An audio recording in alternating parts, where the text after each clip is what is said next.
ერთი საბედისწერო წამი და 21 წლის ლუკას ცხოვრება ჩამოიშალა.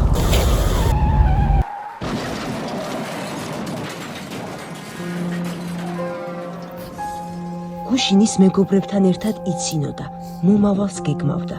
დღეს კი უძრავად წევს, სასუნთქი მილით ხელში. ავტოავარიამ მას მომავალი მოუსპო.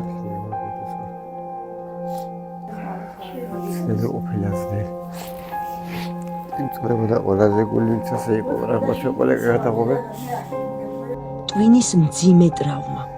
ოპერაცია ოპერაციის შემდეგ. ლუკა სასწაულებრივად გადარჩა, მაგრამ მისი ცხოვრება თითქოს გაჩერდა.